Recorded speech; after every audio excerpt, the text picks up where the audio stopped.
¿Cómo están? ¿Qué han hecho? ¿Cómo les fue? ¿Descansaron? ¿No descansaron? ¿Juiciosos? ¿Juiciosas? Carlos, ¿cómo estás? Buenos días. Buenos Alison, días, buenos profe. días. Bien, gracias a Dios. ¿Usted?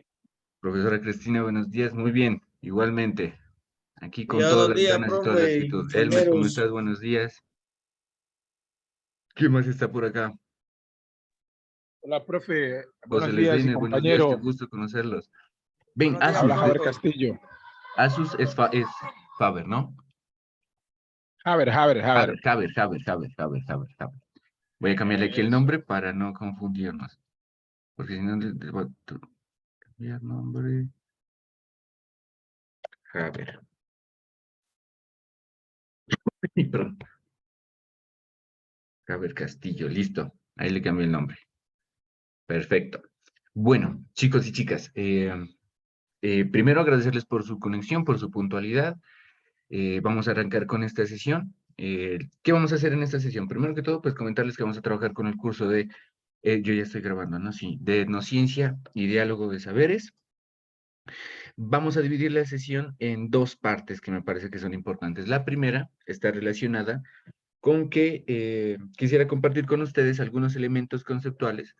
Voy a tratar de ser muy puntual, de hecho. Me encantaría pues que ustedes estén ahí muy prestos y si tienen alguna duda, alguna inquietud, algún comentario, de una, sin miedo, abren el micrófono y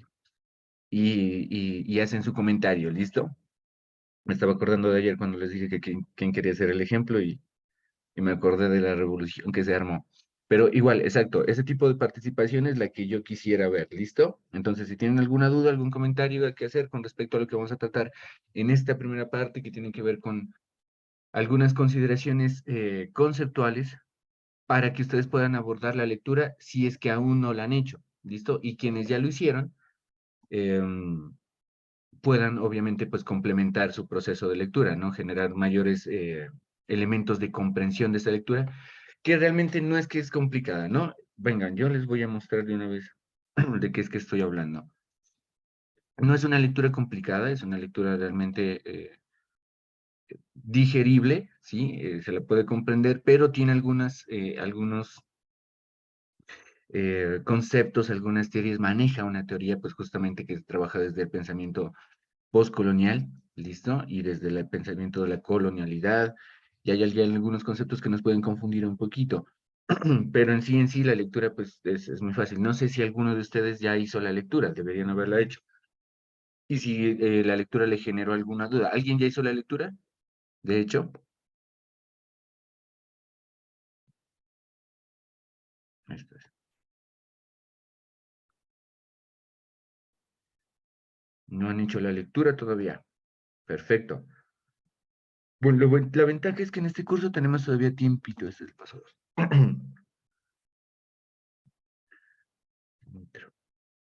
Compartir. Entonces, ¿qué tenemos como actividad para este curso? También se entrega el domingo 16 de abril. Tenemos todavía nosotros algunas semanitas, pues, para realizar esta actividad. Diría yo 2 semanitas completas, ¿no? Justamente. Eh, Listo, tenerlo en cuenta. Las dos actividades que están trabajando en los cursos que oriento, en etnociencia y diálogo de saberes y enseñanza de las lenguas nativas, se entregan el 16 de abril. Ojalá lo puedan entregar antes. ¿Listo? La actividad individual que ustedes deben hacer de esta lectura es lo que yo hablo. Realizar una lectura minuciosa del texto Etnociencias, Interculturalidad y Diálogo de Saberes en América Latina, Investigación Colaborativa y Descolonización del Pensamiento. Si ya hicieron la lectura, perfecto. Si no han realizado la lectura, pues este es el momento y justamente de eso quiero charlar con ustedes en esta sesión. Vamos a dar unas bases para que ustedes puedan comprender, que pienso yo, más bien dicho, que con estas bases ustedes pueden comprender de manera mucho más completa la lectura. ¿Listo? Una vez hayamos hecho esa lectura, ¿listo? Vamos a elaborar la matriz 1, ¿sí? La etnociencia y el diálogo de saberes. Ojo, aquí hay una cosa. ¿Listo? Ojo aquí. Esto nos dice que es actividad individual. ¿Qué quiere decir esto? Que la matriz 1 la elabora cada uno y cada una de ustedes. O sea, todos y todas van a elaborar la matriz 1. Cuando ya elaboren ustedes la matriz 1, llevan esa matriz a su trabajo, a su equipo colaborativo, a su grupo colaborativo, y con ellos, entre todos, hacen otra matriz, ya, de manera que esta última matriz que hacen es una matriz que compila los aportes que ya hicieron los demás. ¿Listo? Aquí está en grupo colaborativo, ustedes organizan las ideas y conclusiones de la matriz, la compilan, ¿sí? Seleccionan las más relevantes, si son grupos de 5, yo me di cuenta, perdón, me di cuenta ayer que la mayoría de grupos eran por lo menos de 4 o 5 personas, ¿listo?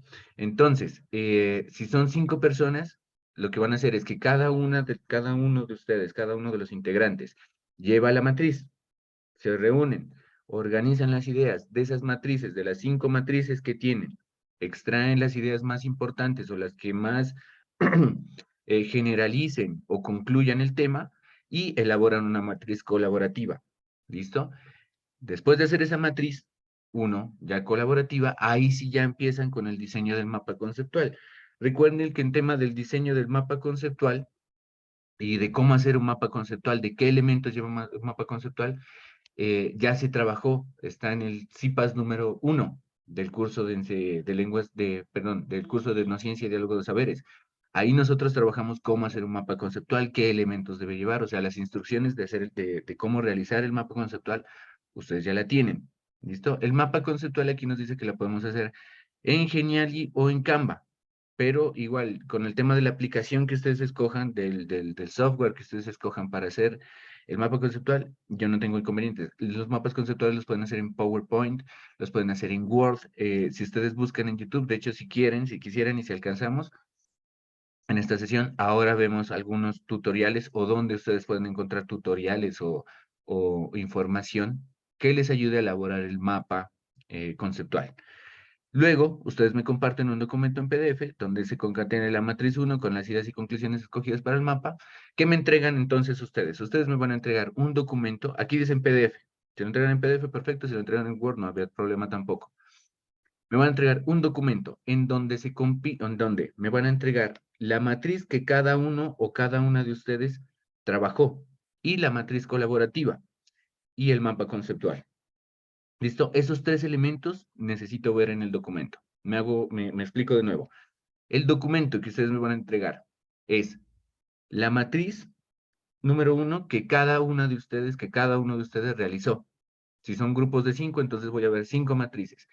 Después de esas matrices viene la matriz que ustedes organizaron como grupo colaborativo. ¿Listo? Y después vendría el mapa conceptual. ¿Sí estamos claros? ¿Sí tenemos claridad al respecto?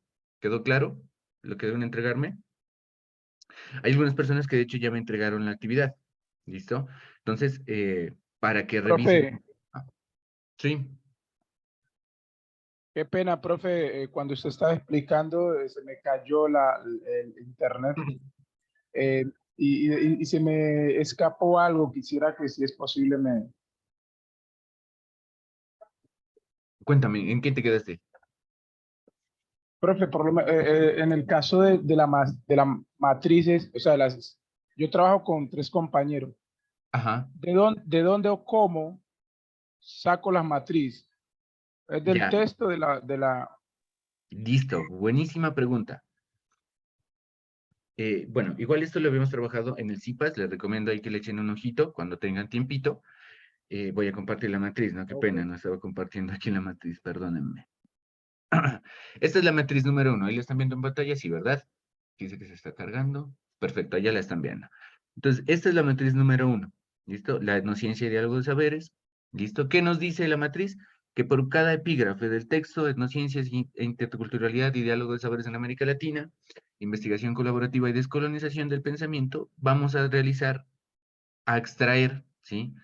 3 ideas principales y vamos a realizar a partir de esas 3 ideas principales una conclusión en relación al tema tratado. ¿Listo? ¿Qué es un epígrafe? Vamos a ver el texto aquí.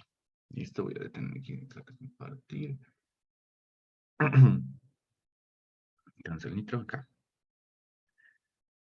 Si ustedes ya revisaron la actividad, que me imagino ya lo hicieron porque ustedes son muy juiciosas y muy juiciosos y no se dejan alcanzar con las actividades, entonces, si ustedes revisaron la actividad, se dieron cuenta que que la lectura, perdón, que la lectura está dividida en algunos subtítulos. Estos son los epígrafes, ¿listo?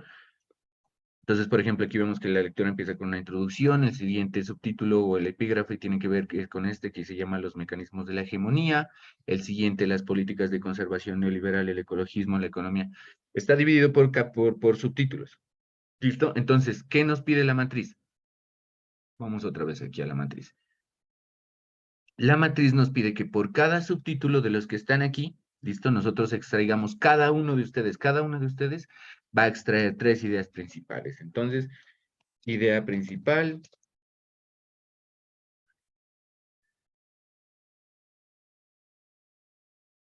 Tres ideas principales. ¿Listo?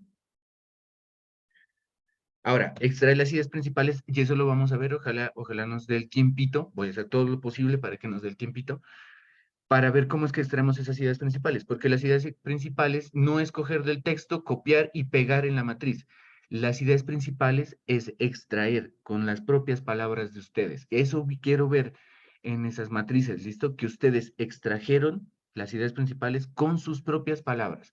¿Listo? Ya les advierto, chicos y chicas, no les advierto, mejor dicho. Les informo, les comunico, les comparto que matriz que yo vea que tiene copiado y pegado del texto, es una matriz que yo no voy a evaluar de la misma manera que una matriz que está elaborada con sus propias palabras. ¿Listo? ¿Por qué? Porque de hecho, si nosotros hacemos eso, quiere decir que no hemos hecho comprensión de lectura. ¿Cuál es la evidencia de que nosotros hacemos comprensión de lectura? La evidencia de que hacemos comprensión de lectura es que podemos poner el texto en nuestras propias palabras. ¿Listo? El señor Albert Einstein decía una cosa que era bien interesante. Decía, para comprobar que alguien ha aprendido algo es porque lo puede enseñar a otro. O sea, ¿cómo yo sé que he aprendido algo? Porque yo lo puedo enseñar. Lo mismo va a pasar con esta matriz. ¿Cómo yo sé que ustedes hicieron la lectura, que comprendieron la lectura? Porque ustedes, a partir de sus propias palabras, me van a decir a mí de qué trata la lectura. ¿Listo? Ojo, si ya me entregaron la actividad, tienen chancecito todavía de revisarla. ¿Listo? No voy a evaluar las matrices que tengan, y esto queda grabado ahí en el YouTube para las personas que no estuvieron aquí en el encuentro tutorial y después ven el video, también va la información. No voy a evaluar matrices que tengan copy-paste del texto, o sea, copiar y pegar. No, ¿listo? La idea es que ustedes lo pongan en sus propias palabras. Elaboran las 3 ideas principales y con estas ideas principales que ustedes extrajeron, hacen su conclusión. Igual, las mismas características. La conclusión debe ser con sus propias palabras, ¿listo? ¿De qué lo van a hacer? De cada uno de los capítulos que aparece aquí. Entonces ustedes ven la estigmatización e interrogación de los conocimientos tradicionales. Entonces aquí nosotros nos vamos al texto y tenemos el capítulo, la estigmatización e inferiorización de los conocimientos tradicionales. ¿Listos? Ustedes los van a encontrar ahí en el texto. Luego vamos a encontrar el siguiente subtítulo, que es el reconocimiento de los conocimientos. Ahí los van a encontrar ustedes y dependiendo de lo que les pida la matriz, el subtítulo que les pida la matriz, que está acá, miren el reconocimiento, sacan 3 ideas principales, una conclusión. El diálogo de saberes es un camino en construcción, 3 ideas principales, conclusión. 3 tendencias dentro del diálogo de saberes, 3 ideas principales y la conclusión. Eso me van a entregar cada uno de ustedes en el documento compilado. Si son 3 estudiantes, entonces me van a entregar 3 matrices de estas. Obviamente le ponen por aquí el nombrecito de ustedes, ¿no? Entonces, por ejemplo, si esta matriz la dije, entonces Mario Jurado, agrega. ¿Listo? Entonces yo ya sé que esa matriz le pertenece a ese estudiante y que esas ideas las extrajo el estudiante de la lectura. Después de que cada uno de ustedes, cada una de ustedes haya elaborado esta matriz, entonces a continuación de las matrices individuales, ustedes me entregan ya la matriz compilada, la matriz del grupo colaborativo. Entonces ya reúno las ideas de mi persona, de mi compañero, de mi compañera, listo, nos reunimos, charlamos, discutimos, vemos cuáles ideas están relacionadas, extraemos otra vez ideas principales, ya conjuntas, conclusiones conjuntas, compiladas, y en base a eso, ¿sí? Con base, perdón, a eso, ahí está mejor dicho, con base en ese proceso, ustedes elaboran el mapa conceptual, que es el siguiente paso. ¿Listo?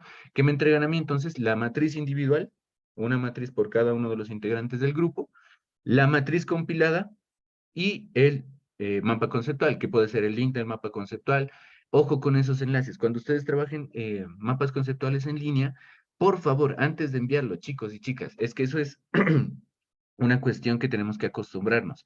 Cuando ustedes entreguen una actividad, por favor, revisen qué entregan antes de enviar. ¿Listo? Entonces, si vamos a enviar un enlace, ajá, de un mapa conceptual que diseñamos en línea, antes de enviarlo, por favor, revisen, envíenselo a otro compañero, pídanle el favor, mira, revísame si este mapa me abre. Revisen si el mapa está abriendo. ¿Listo? Si lo pueden compartir bien y después sí ya envían. Porque pues ha pasado el caso, con ustedes no creo que pasó, pero sí se ha dado el caso de que envían los enlaces y lamentablemente pues esos enlaces o a veces están rotos o no funcionan o no dejaron, no marcaron la casillita esta de compartir de quién puede ver el mapa conceptual y entonces pues obviamente yo no los puedo revisar y si no los puedo revisar pues me queda muy difícil evaluarlos. Javier, ahí sí respondí la pregunta, igual volví a explicar para todos, ¿no? Claro, profe, de hecho, muchas gracias. No tenía, pues claro, esa parte. De hecho, ya habíamos hecho casi un 90% de la actividad, e inclusive hoy en la tarde íbamos a entregar, pero después de estas aclaraciones vale la pena hacerle unos reajustes a la actividad para alcanzar los logros propuestos, ¿vale? Muchas gracias. De acuerdo, perfecto. Muy bien, gracias, Javier. Igual, chicos y chicas, yo les recomiendo, así, pero, a ver, lo voy a decir en términos bien coloquiales y bien colombianos, de parcero, ¿listo? De parcero a mis parceros y a mis parceras. ¿Qué les recomiendo? Que porfa, revisen esas grabaciones de los IPAs, ¿listo? Eh, las grabaciones de los IPAs ustedes las pueden, a ver, les voy a dar algunos tips que yo he visto en YouTube, ¿no? De algunas personas que cuando necesitan recolectar información o ver información y no cuentan con el tiempo, nosotros, en mi caso yo lo hago porque quisiera contar con muchísimo más tiempo para eh, recibir información, ¿no? En YouTube, en muchos casos, cuando uno hace un buen uso del YouTube, uno encuentra muy buena información y a mí me encantaría tener el tiempo para ver videos de 2, 3 horas. ¿Listo? Pero no se puede hacer. Eh, yo les recomiendo que revisen esos videos de los IPAs. Si les parece muy largo el video, ustedes saben que el YouTube tiene una función, ¿listo? Que es la de la velocidad. No sé si ustedes la conocen, ¿no? YouTube tiene una función que es la de aumentar la velocidad o de disminuir la velocidad del video. A veces, claro, en los IPAs, cuando estamos charlando con los estudiantes, obviamente se nos va el tiempo, charlamos, empezamos a conversar, entonces es información que no nos sirve. En esas partes, por ejemplo, ustedes adelanten, aumenten la velocidad o pongan la velocidad del video en por 2 o en por 1.5, de manera tal que 1 hora y media de video ustedes la puedan ver en 45 minutos. Ahora, ¿cuál es la ventaja de tener el video en YouTube? Que ustedes lo pueden ver un momento, lo pausan, van a hacer sus cosas, listo, vuelven en la noche, vuelven a ver otro pedacito y lo van viendo. O sea, eh, yo a veces envidio este tipo de cosas porque a mí me hubiera encantado, por ejemplo, en algunas clases que tuve en la universidad, tener esa posibilidad, ¿no? De volver a repetir la clase y que cuando yo estudiaba en la U, ¿no? Hace unos 3 años, cuando era estudiante universitario. Entonces, de volver a ver la clase y poder pausarla y escribir lo que me estaban diciendo el profesor, ¿no? Hubiera sido muy interesante. Yo no conté con esa posibilidad. Ustedes pueden hacerlo.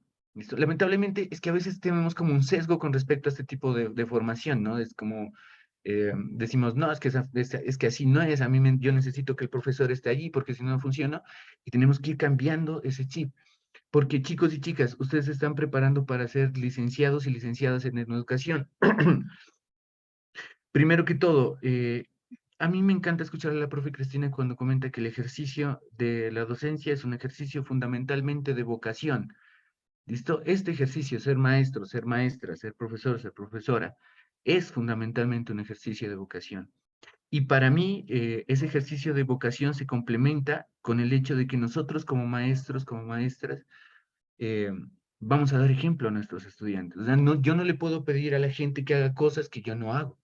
Yo no les puedo pedir a ustedes, por ejemplo, que lean este documento si yo no lo he leído. ¿Listo? Lo mismo les va a pasar a ustedes cuando sean profesores y profesoras. Ustedes no le van a poder pedir a un estudiante que presente las actividades a tiempo, que haga las actividades del curso que ustedes estén trabajando, del área en donde estén trabajando, si ustedes no lo hicieron. ¿Listo? Entonces aprovechen este tipo de herramientas, aprovechen estas ventajas.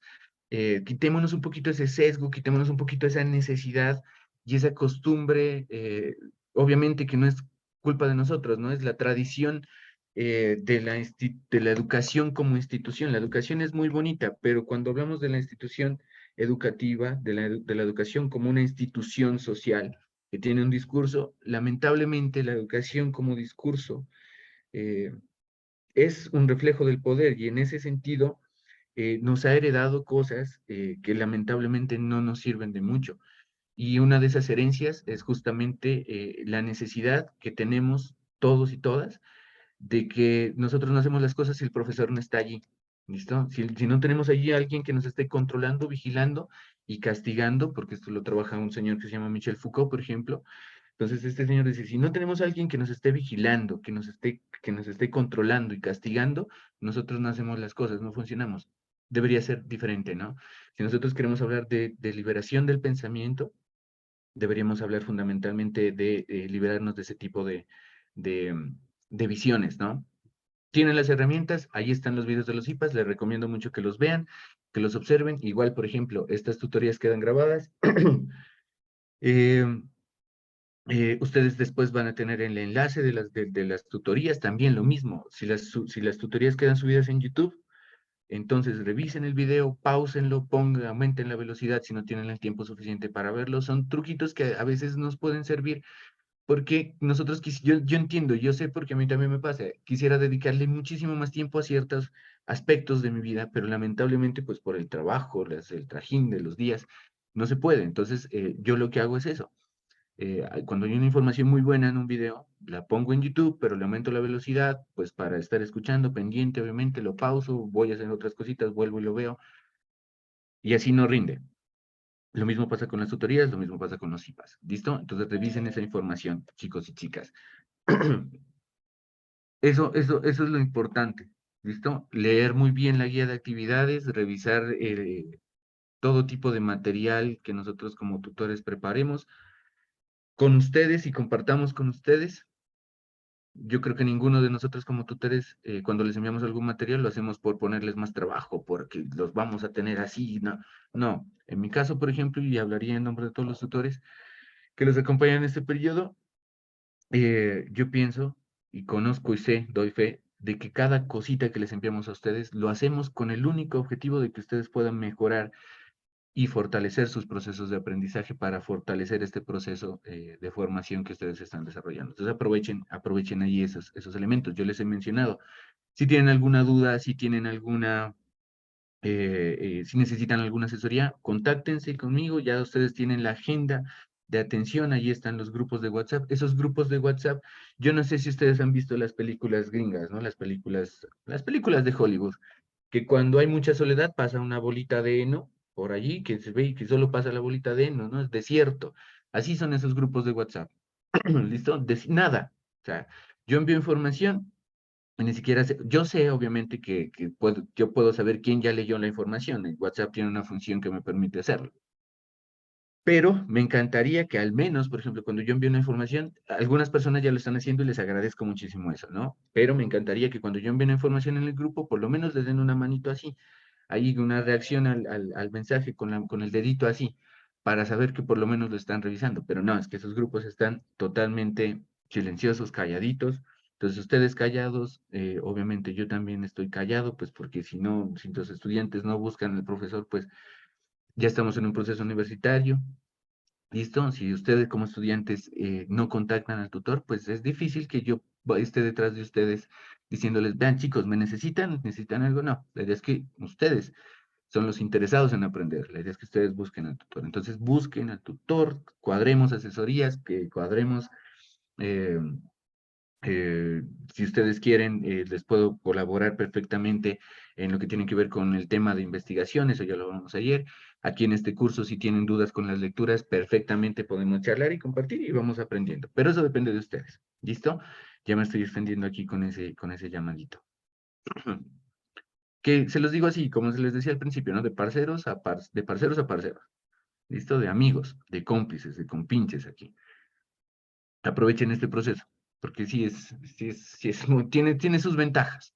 ¿Listo? Yo siempre he pensado que lo que nosotros debemos hacer como seres humanos es hacer de las crisis oportunidades, y hay un video, uno de los 3 videos que compartió el profe Esteban, que de hecho videos muy conmovedores. El segundo, el del papá, buenísimo. El del profesor con el estudiante y la regla, durísimo ese video, muy, muy, muy emotivo, muy chévere.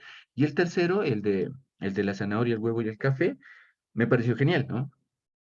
Justamente eso es lo que tenemos que hacer nosotros. La idea es que nosotros transformemos el escenario en donde estemos, ¿listo? Como el café, ¿ya? Nosotros estamos aquí en este proceso formativo. Sí, no es el ideal que algunos o algunas tenemos, ¿listo? Pero, como decía la canción, eso es lo que hay, ¿no? ¿Listo? Y entonces vamos a aprovecharlo al máximo. La idea es sacarle el jugo, pero total y absoluto al proceso. Y a veces no es tan recomendable detenernos en ciertas dificultades que cuando uno las ve desde lejos resulta que no son tan dificultades, ¿listo? Que son cosas que se pueden solucionar. Entonces aprovechemos ahí y eso, con eso termino. ¿Qué vamos a hacer, chicos? Vamos a trabajar, les voy a dar algunos elementos, voy a compartir con ustedes, más bien dicho, y ustedes también, pues me encantaría que eh, si tienen algún comentario, si tienen algún aporte, genial, listo. Si tienen alguna duda, de una, abren su micrófono. Yo lamentablemente, pues cuando comparto pantalla no puedo ver quién está hablando. Te voy a intentar hacerlo, listo. Pero abren su micrófono y perfectamente aquí charlamos, porque la idea es charlar. Estamos en un curso que se llama Etnociencia y Diálogo de Saberes, y sería totalmente absurdo que en Etnociencia y Diálogo de Saberes el único que habla sea el profe, ¿listo? Entonces, el tutor, pues en este caso. Entonces, ahí muy concentrados.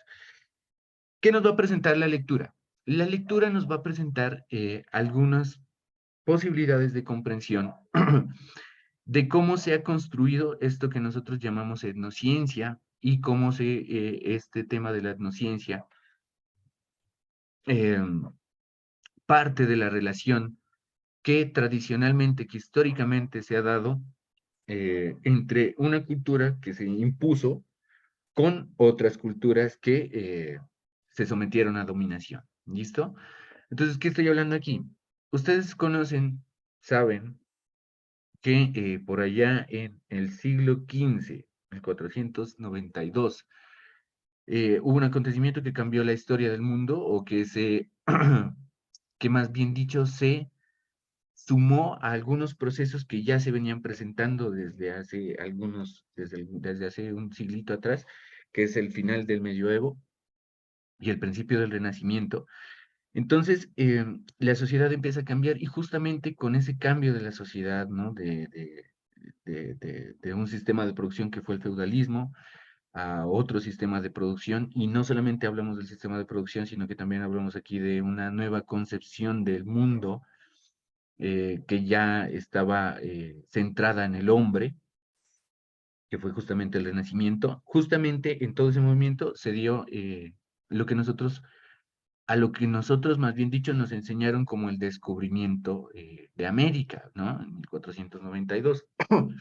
Que realmente, más que el descubrimiento de América, lo vamos a nombrar nosotros como la llegada de Europa a América, ¿listo? Y no solamente llega a Europa, llegan los españoles, no, llega todo un sistema cultural, todo un sistema de pensamiento que, a través de ejercicios bastante específicos de violencia, ¿listo? No solamente física, sino también violencia espiritual, violencia epistémica. Cuando hablo de epistémica, para entendernos aquí, cuando yo me refiero a epistémico, vamos a comprender que nos referimos a procesos, a sistemas, a formas de pensamiento, ¿listo? Entonces, hablamos de una violencia física, hablamos de una violencia epistémica, hablamos de una violencia espiritual, que terminaron haciendo que la cultura occidental, la cultura europea, se imponga sobre las demás culturas. Y en ese proceso, obviamente, ustedes lo saben, de hecho, con mucha mayor razón que mi persona, eh, también se dio no solamente el proceso de dominación de las comunidades que habitaban América,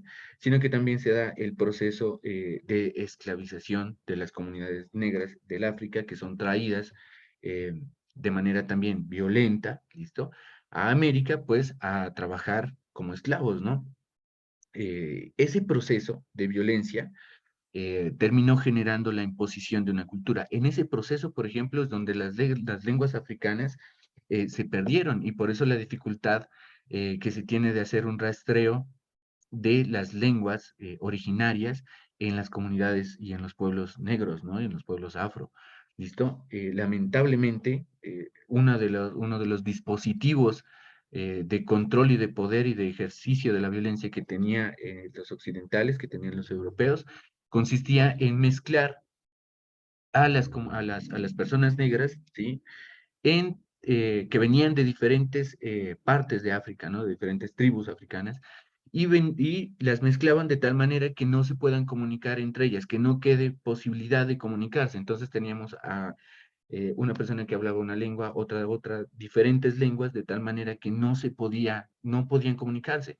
Eso es un sistema de control, ¿sí? Que impedía justamente que los esclavos, pues obviamente se fuguen, ¿no? Y que mantenía pues controlados a los esclavos, ¿no? Y eso justamente, eh, ese revuelto, ¿sí? Que se hizo ahí de entre las lenguas, pues lamentablemente terminó por hacer que para poder comprenderse, los pueblos afro, ¿sí? Las comunidades afro, las personas afro, eh, tuvieran que aprender el idioma del conquistador, perdiendo, obviamente, su lengua nativa. Entonces, por eso es bien difícil rastrear lenguas. Hay vestigios, ¿no? Hay vestigios. A mí me gusta escuchar mucho música, y por ahí hay algunas canciones que yo tengo. En un encuentro tutorial las vamos a compartir, ojalá ya presencial, y nos las bailamos por allá. Porque hay algunas palabras que todavía se conservan y que tienen significados bien interesantes en términos culturales, ¿no? Que de hecho, con una de esas canciones me encantaría trabajar en el curso de lenguas nativas, porque es una invitación muy bonita a sentirnos nosotros empoderados, ¿no? Pero bueno, ya es una palabra africana, de hecho. En fin, esos ejercicios de poder, ¿sí? Terminaron generando que esa cultura occidental se imponga sobre las demás culturas. Hablo de las demás culturas amerindias, o sea, los pueblos originarios de América, las comunidades y pueblos negros, y toda clase de otredad, de alteridad, ¿no? También el pensamiento oriental, hindú, por ejemplo, el hinduismo, todo eso quedó reducido y terminó quedando como única opción cultural posible la de la cultura occidental. ¿Listo? Uno de los elementos que ha permitido que esa cultura sobreviva y persista es justamente la ciencia. La ciencia es un dispositivo de poder, es un discurso fundamentalmente. Y ahora les voy a presentar un ejemplo bien interesante y me encantaría verlo con ustedes. La ciencia es un discurso de poder. La ciencia se construye como un saber, ¿sí? Como la única forma posible de construir conocimiento, reduciendo las demás formas, ¿sí? A la imposibilidad. ¿A qué me refiero con esto? La ciencia ha hecho que los saberes de los otros, los saberes de las comunidades negras, de las comunidades amerindias, ¿sí? Queden reducidos a la negación, a la marginación, ¿sí? Les quita, ¿no? Eh, la posibilidad de verdad, o sea, los conocimientos de los otros no son verdaderos, solo la ciencia es el único conocimiento verdadero y al que se debe trabajar y al que se debe apuntar. Los demás no sirven. ¿Listo? Entonces miren cómo ese tipo de elementos, cómo la ciencia funciona como un dispositivo de poder. La ciencia termina diciendo, cuando se establece el discurso de la ciencia, se termina también estableciendo quién puede producir el saber, quién controla ese saber. Entonces surge la idea del científico en su laboratorio, que es el único que puede producir saber, la idea de la universidad y de la academia como ese espacio desde donde se construye el saber y desde donde es imposible que otros saberes puedan hablar, ¿listo? Solo existe el saber científico, el saber académico, los demás saberes no existen, las demás voces, las demás palabras no existen. Miren que nosotros pensaríamos que desde 1492, desde el siglo XV hasta el siglo XXI que estamos, casi 6 siglos después, digo casi porque fue en 1492, casi a final del siglo XV, ¿no? Pero nosotros pensaremos que casi 6 siglos después nos hemos liberado, ¿no? Y entonces tenemos un mundo en el que tenemos posibilidades de acceder ya al conocimiento y está la libertad, y el Internet es un ejercicio democrático al que podemos acceder. Pero lo que nosotros no vemos lo que se esconde tras todo ese discurso fundamentalmente es eso, ¿sí? Una serie de prácticas de control y de dominio que nosotros ya hemos naturalizado. ¿Listo? Nosotros ya creemos en la ciencia con una fe ciega. ¿Listo? Creemos, sin ponerla en duda. ¿Sí? Creemos porque sí, porque lo dijo un científico. ¿Listo? Entonces, si yo les pongo una frase de un señor que se llama, por ejemplo, Isaac Newton o Isaac Newton, ustedes dirían, no, pues es Isaac Newton, pues científico, ¿no? Físico, él partió el estudio de la física, ¿no? Entonces la física clásica que habla de la mecánica de los cuerpos, ¿no? La gravedad, ¿no? Que la descubrió cuando se le cayó una manzana, que eso realmente no pasó así, pero tenemos ese mito de que no, que Isaac Newton, pues descubrió la gravedad cuando estaba pensando en medio del bosque, debajo de un manzano, y le cayó una manzana en la cabeza y ya, ¡pum!, ley de la gravedad. Eso realmente no pasó así. ¿Listo? Pero tenemos nosotros ese mito. De hecho, con el señor Isaac Newton hay una cosa bien interesante. Aquí quiero su ayuda. Chicos y chicas, ¿cuántos colores tiene el arco iris? ¿Quién me dice? ¿Cómo nos enseñaron?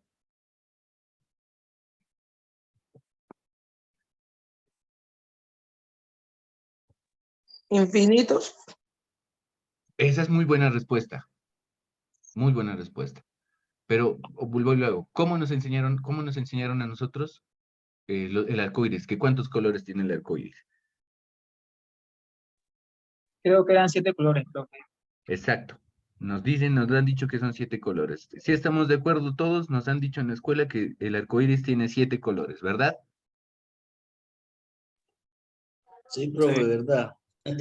Eso no habían dicho. ¿Sí o no? Listo. ¿Cuáles son esos 7 colores? ¿Quién se acuerda? Pues ahí lo que tengo presente, el rojo, los primarios, Ajá. rojo, amarillo, Ujú, azul, si no estoy mal, el verde, ujú, violeta, hay uno ujú. como anaranjado tirado a zapote. Ajá, naranja. Sí, eso fue lo que tengo presente. Ahí van 6, faltaría uno, porque nos enseñaron que eran 7. Sí, el otro de pronto no lo tengo presente el nombre, pero es similar al morado. Ajá, por ahí es. ¿Quién se acuerda de ese color que es similar al morado? Vino tinto. ¿Ustedes se acuerdan? Yo no sé si a ustedes les enseñaron así, que los colores eran amarillo, El azul, púrpura, profe. el púrpura o añil que le decían también, sí, que es una especie de color. Vamos a ver aquí una imagencita. Yo con esto les voy a demostrar la importancia de desarrollar pensamiento crítico. ¿Listo? Ustedes ahí están viendo, viendo esta imagen, ¿no? Que es la imagen que representa la refracción de la luz. ¿Listo? Entonces nosotros aquí vemos que cuando hacemos pasar luz blanca por un prisma, ¿listo? La luz se refracta y se distinguen los que nosotros llamamos los colores del arco iris, ¿listo? Pero eso realmente es la refracción de la luz, la refracción y la difracción de la luz. Entonces nosotros aquí reconocemos los 7 colores. Entonces tenemos acá el rojo, tenemos el naranja, tenemos el amarillo, tenemos el verde, tenemos aquí el cian, el añil, que le decían el azul, el violeta, ¿listo? 7 colores. Resulta que lo que se identifica aquí realmente en el arco iris, a partir de la reflexión, si nosotros nos podemos saber esto muy juiciosos, nos daríamos cuenta que realmente identificamos claramente, con claridad, 6 colores. El señor Isaac Newton, físico, él, ¿no? Él vio esto, porque él fue el que descubrió este tipo de procesos, la refracción de la luz, ¿no? Entonces, muy inteligente, obviamente, el señor. Pero resulta que el señor Isaac Newton era muy religioso, ¿listo? Pero en extremo religioso. Y entonces, ¿qué pasó? Hay un número que es sagrado que está en la Biblia, que aparece, ¿no? Entonces nosotros hemos visto, ¿cuántos son los pecados capitales? Son 7 pecados capitales, ¿listo? La creación del mundo, del universo, en el Génesis, son 7 días. ¿Listo? Entonces el 7 es un número sagrado para la Iglesia Católica. Entonces llegó don Isaac Newton y dijo, bueno, yo descubrí esto del arco iris, de la refracción de la luz, y voy a decirle a todo el mundo que los colores del arco iris son 7.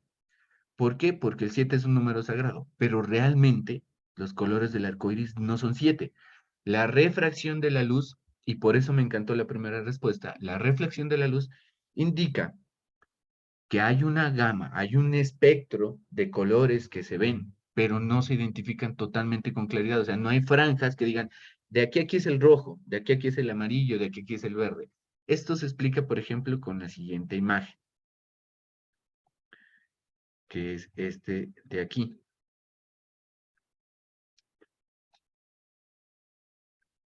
Esta de aquí. Entonces, si ustedes miran, cuando se da el proceso de refracción de la luz, lo que se ve realmente es esto, es un espectro de luz que se descompone, ¿ya?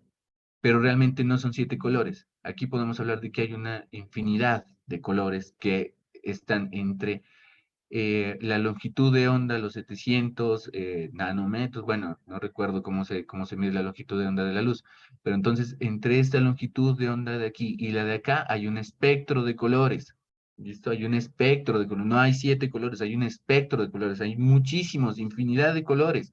Y de hecho, lamentablemente esos son los colores que nosotros vemos, porque en estos otros espectros de onda que están acá, nuestro ojo no es sensible. ¿Listo? Los animales, por ejemplo, algunos tienen adaptado su espectro de visión al infrarrojo, otros al ultravioleta, pero esto nosotros ya no lo vemos. Y solo vemos esta partecita nosotros de los colores. Y entonces llegó Don Isaac Newton y dijo, son 7 colores porque yo lo digo, porque soy científico, porque mi palabra es la ley, ¿cómo se llama este cantante? Bueno, no recuerdo. Entonces, Fernández. Vicente Fernández, ¿no? Porque mi palabra es la ley, correcto. Y entonces diría, son 7 colores, porque además yo soy católico, cristiano, y el mundo se creó en 7 días, 7 pecados capitales, y entonces hay 7 colores. Y resulta que no hay 7 colores, hay Profe, infinidad de colores. ¿este Maravillas también viene de ahí? Las 7 maravillas también vienen de ese tipo de pensamiento. Resulta que este análisis lo hace un señor que se llama Javier Santaolalla, que quienes tengan Y las TikTok 7 mujeres para los hombres también vienen de ahí. también pueden venir de ahí, aunque yo no las conozco, las mías, pero también vienen de ahí. Entonces, hay un señor que se llama Javier Santolaya. Quienes tengan TikTok, les recomiendo que lo sigan. Él es físico, español, pero hace unos análisis bien interesantes sobre las cosas. Entonces, por ejemplo, dice, ¿no? Y esto es bien interesante porque estamos hablando del señor Isaac Newton, pensador, ¿no? Pues el padre de la física. O sea, nosotros nos enseñaron la física con base a lo que nos dijo don Isaac Newton, que de hecho pues ya se revalidaron algunas de las cosas porque resulta que después llega una cosa que se llama la Profe, dijo Javier Santoleya, Santa Olaya, Santa Olaya. sí, ahí en TikTok, para que lo sigan. Y en YouTube también lo pueden seguir. ¿Y qué les digo? Y Santa Olaya. Y entonces llegó don Isaac Newton, que nosotros decimos, oh, científico durísimo, ¿no? La física mecánica, ¿no? Velocidad es igual a espacio sobre tiempo, y eso nosotros lo aprendemos de memoria. Entonces nos dijeron a nosotros que son 7 colores y que son 7 colores, y nosotros vamos y somos profesores y tenemos clases de ciencias sociales y decimos, o de ciencias naturales, perdón, y hablamos del arco iris y decimos los 7 colores del arco iris y los ponemos a los niños a pintar los 7 colores y los niños salen con eso. Y lo único que estamos haciendo allí es reproduciendo lo que se llama el pensamiento mágico. ¿Listo? ¿Por qué? ¿Por qué es pensamiento mágico? ¿O por qué algunos filósofos lo denominan así? Lo denominan pensamiento mágico porque está ligado a justamente supersticiones y a creencias ideológicas y religiosas. Pero resulta realmente que si nosotros nos vamos a pensar eso que pensamos que es la ciencia, justamente, y con esto yo les quiero dar ese ejemplo de que esto que llamamos nosotros ciencia, no es más que una forma ideológica de reproducción del saber y de reproducción del pensamiento. ¿Listo? ¿Por ahí alguien estaba levantando la mano? Sí, profe, buenos días, Qué compañero, bueno. muy buenos días. Algo que quería también anexar ahí a lo que está explicando el profe, es que también hay que tener en cuenta que la tecnología de esa época en el que se anunciaron este tipo de saberes era limitada, ¿no? No teníamos el tipo de tecnología que tenemos ahora para comprobar a ciencia cierta y descubrir la verdad sobre las cosas. Entonces la gente de esa época se delimitaba solo a lo que podía observar, como en el caso de la confusión o de la problemática que había frente a al heliocentrismo y al geocentrismo. Correcto. Muchos pensadores que en esa época la tecnología era muy limitada. Mire que Aristóteles, pensadores y filósofos como Platón, pues frente al pensamiento, a lo que ellos descubrían, pues a eso se dedicaba la verdad absoluta, porque eran personas que realmente tenían un amplio conocimiento de la vida y pues pasaron muchos años creyéndose las personas acerca de lo que ellos manifestaban, porque eran unas personas que dedicaban a eso. Y teniendo en cuenta que la tecnología, como lo dije anteriormente, era limitada y frente a eso se creía solamente. De acuerdo, totalmente. Y esa es una cosa muy interesante. Generalmente a nosotros nos recomiendan que cuando analicemos el pasado no lo analicemos con los ojos del hoy. ¿Listo? Porque si nosotros analizamos, por ejemplo, el pensamiento de Aristóteles antes de Cristo, cuando, por ejemplo, él habla de lo que es la ciencia, si lo analizamos con los ojos de hoy, decimos, no, ese señor estaba totalmente equivocado, pero qué bruto, ¿no? Podemos incluso llegar a decirle así, pero porque lo estamos viendo con los ojos de hoy. ¿Listo? Cuando nosotros analizamos el pasado con los ojos de hoy, cometemos un error, cometemos un sesgo de pensamiento. Lo que fundamentalmente me lleva a ponerles otro ejemplo, y de hecho, a mí me encantan este tipo de charlas con ustedes porque recuerdo una cosa y les voy a poner otro ejemplo. A mí lo que me preocupa y lo que me interesa es que nosotros nos pongamos en el escenario de que veamos el pensamiento crítico, el pensamiento reflexivo y crítico como una necesidad y como una herramienta de trabajo para nosotros los maestros y maestras. ¿Listo? ¿Por qué? Porque entonces, miren, ¿qué va a pasar aquí o qué puede pasar? Que si alguno de ustedes, alguna de ustedes en algún momento va a trabajar en ciencias naturales con los estudiantes, obviamente me encantaría que ya no trabajemos con los estudiantes y les digamos, no, los colores del arco iris son 7. Y más bien contarles la historia de por qué, ¿no? Los colores del arco iris se dicen que son 7, pero no son 7, estamos viendo es un espectro, y empezarles a explicar ciencia a los niños desde realmente, y conocimiento desde que son chiquitos, porque es que tenemos un problema, que nosotros, lo que les digo, nos dijeron, los colores del arco iris son 7 porque 7 son los pecados capitales, en 7 días Dios creó al mundo, por ahí la profeta que estás viendo dijo de las 7 mujeres, bueno, el 7 es un número sagrado y mágico, ¿listo? Entonces, como son 7, 7, 7, los colores del arco iris también son 7, y nosotros vamos y repetimos y repetimos y repetimos y repetimos y repetimos y repetimos y repetimos, y las generaciones repiten y repiten y repiten y repiten los mismos tipos de conocimiento. Sin ningún proceso crítico, sin ningún proceso reflexivo, perdón. Yo no sé si ustedes en algún momento de su vida, viendo al infinito, estirados en su cama o sentados en alguna plaza o en su sala o en donde estén, se pusieron a reflexionar realmente cuántos colores tiene el arco iris. Miren que parecen detalles sin importancia, ¿no? Pues, a mí de qué me sirve preguntarme cuántos colores tiene el arco iris. Lo importante y lo fundamental aquí es que empecemos a ver que el discurso de la ciencia es un discurso que está atravesado por ideologías que pueden ser de tipo religioso, de tipo moral, de tipo político, de tipo económico, ¿listo? Que controlan y dominan, ¿listo? Y de hecho se imponen sobre otro tipo de saberes. Entonces, la ciencia es el discurso fundamental de construcción del conocimiento que corresponde a un sistema económico que es el que domina el mundo, la historia del mundo desde hace unos 4 siglos, que es el capitalismo. ¿Listo? Y aquí no estamos hablando de política, no estamos hablando de izquierda ni de derecha, no, aquí estamos hablando de procesos sociales. Entonces se impone un sistema económico sobre otro sistema económico que fue el feudalismo y obviamente, exacto, el número 7 es pura ideología, es basado en ideología, es el número perfecto. Y esto es que esto es un cuento bien interesante. Yo resulta que estaba viendo un video.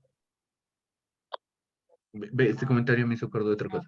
Resulta que estaba viendo un video justamente en TikTok de estos, sí, miren, TikTok es una herramienta muy interesante si la sabemos usar, ¿no?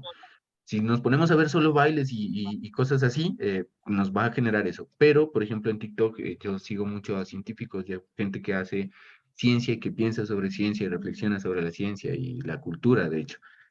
Y entonces yo estaba viendo lo curioso que hay en Estados Unidos. Existe un terror al número 13. Allá no pueden pronunciar el número 13.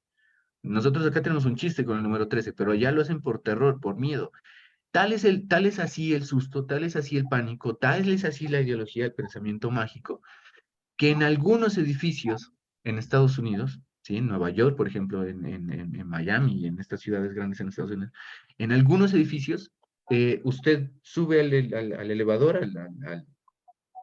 sí, al elevador, pues, ¿no? Y no aparece el número 13, no existe el piso número 13, porque le temen a ese número, y pasa. Entonces, de hecho, le toman fotografías y entonces usted ve 1, 2, el piso 1, piso 2, piso 3, piso 4, piso 5, piso 6, 9, 10, 11, 12, 14. No aparece el número 13 por el pánico, por puro pensamiento mágico, ideológico, ¿listo? Y por ese sesgo que se le tiene al número 13. Esto pasa en estas cosas. Entonces, yo lo que les quería decir es justamente eso. El pensamiento crítico y reflexivo no es que sea un capricho de nosotros los tutores, no es que querramos imponérselo a ustedes.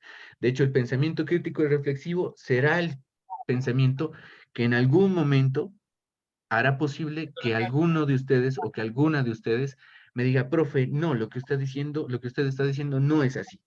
Esto más bien se entiende por esto y esto, que ahí sería muy chévere. El pensamiento crítico nos va a llevar al punto en el que nosotros, el crítico no es decir, no, yo no acepto nada, solo lo mío es lo importante. No, el pensamiento crítico es aquel pensamiento que nos posibilita a nosotros ponernos en el lugar de reflexionar sobre lo que estamos viendo, leyendo, ¿sí? Construyendo, pensando, lo que nos transmiten los medios de comunicación. Y para eso nos sirve. Y nos servirá, obviamente, para que cuando trabajemos con nuestros estudiantes, nuestro trabajo sea, yo no sé si mejor o peor, pero al menos esté mucho más elaborado de una manera mucho más ética. ¿Listo? La ciencia, ojo, la ciencia es un discurso. Voy a hacer aquí el último ejemplo, les quiero compartir esto, porque me parece chévere que ustedes lo conozcan, porque son cositas que se nos van a presentar en el escenario del aula de clases. Antes de compartirles, ustedes saben cómo es el sistema solar, ¿sí o no? No sé si alguien de ustedes me puede describir cómo es el sistema solar o cómo ustedes dibujarían el sistema solar.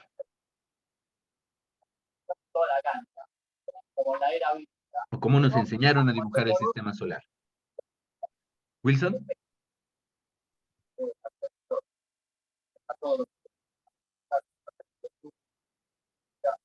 ¿No? ¿Tienes abierto el micrófono, Wilson Allerson? A ver si lo puedo cerrar de acá.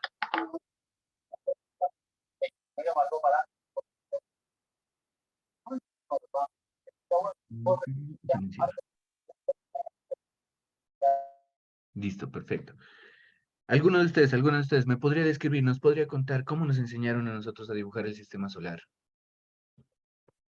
Profe, si no me equivoco, los planetas nos enseñaron a dibujarlo de forma que los planetas orbitan el Sol, ¿cierto? Correcto. Entonces, ¿usted qué haría, Robert, para dibujar el sistema solar? ¿Qué pondría primero? Pues el Sol, primero que todo, ¿cierto? Correcto. Haría un dibujo, ¿no? Y en el centro pondría el Sol.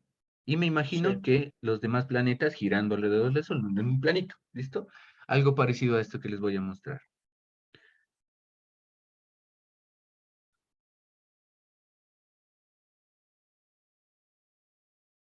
Algo parecido a esto que está aquí, ¿sí o no? Aquí el Sol y los planetas orbitando. Ese sería el modelo del sistema solar, ¿verdad?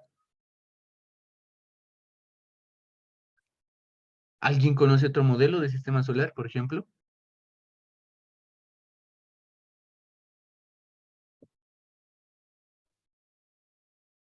¿Alguien está Profe, escuchándome? sí, Pues profe. en sí no, profe. Robert. Profe, tengo, por ahí miro un video, no sé, que era como diferente. O sea, se movían hacia adelante y estaban los planetas un poquitico alejados del Sol. Correcto, ¿sí?